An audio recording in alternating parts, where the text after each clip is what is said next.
महाराष्ट्रातील सर्व बहिणींना माझा नमस्कार। तुम्हा सर्वांचं स्वागत आहे लाडकी बहीण योजनेच्या या नवीन व्हिडिओमध्ये।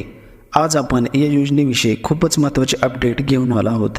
विशेष म्हणजे लाडक्या बहिणींना यावेळी डबल हप्ता मिळणार आहे। तुम्हाला किती रुपये मिळणार आहेत, कोणत्या महिलांना मिळणार आहेत आणि ज्या महिलांना अजून हप्ता मिळाला नाही त्यांच्यासाठी काय आहे याची संपूर्ण माहिती या व्हिडिओमध्ये मिळणार आहे। लाडकी बहीण योजना चौथ्या हप्त्याच्या वाटपाबाबत खूप मोठी बातमी समोर आली आहे। डबल हप्ता मिळणार आहे। आता प्रश्न येतो की किती रुपये मिळणार आहे। लाडक्या बहिणींना आता 3000 रुपये मिळणार आहेत। या अगोदर ज्या महिलांना महिन्याला 1500 रुपये मिळत होते त्यांना आता हे डबल रक्कम मिळणार आहे। हा डबल हप्ता मिळण्याचं कारण म्हणजे ऑक्टोबर महिन्यात एकाच वेळी 2 महिन्यांचे हप्ते दिले जाणार होते। तर ज्या महिलांना यापूर्वी पैसे मिळाले आहेत त्यांना तर डबल हप्ते मिळतीलच, पण ज्या महिलांना पैसे मिळाले नाहीत या महिलांना देखील हा डबल हप्ता मिळू शकतो।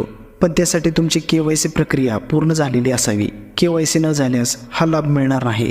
त्यामुळे लगेच ऑनलाईन पद्धतीने KYC पूर्ण करा। आता दिवाळीच्या सणाची चर्चा करूया। भाऊबीज ओवाळणी म्हणून 4500 देखील मिळणार आहेत। हे पैसे तुम्हाला कधी मिळणार आहेत? अजितदादा पवार यांनी जाहीर केलं की भाऊबीजेच्या अगोदरच हे पैसे तुम्हाला मिळणार आहेत। रक्षाबंधनाच्या वेळी जशा पद्धतीने 3 हप्ते मिळाले होते तसाच हा हप्ता देखील महिलांच्या खात्यात जमा होईल। आता ज्या महिलांना योजनेचा लाभ मिळाला आहे त्यांनी कृपया कमेंट बॉक्समध्ये सांगा की तुम्हाला किती रुपये मिळाले आहेत।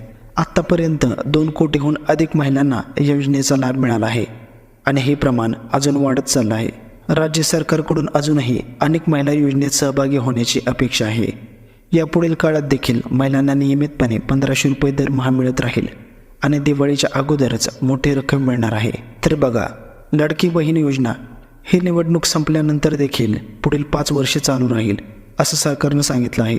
त्यामुळे पुढच्या अपडेटसाठी चॅनलला सबस्क्राईब करा आणि तुमच्या प्रतिक्रिया कमेंट बॉक्समध्ये लिहा। लवकरच या योजनेविषयी आणखी ताजे अपडेट्स तुमच्यासाठी घेऊन येणार आहोत। तोपर्यंत धन्यवाद।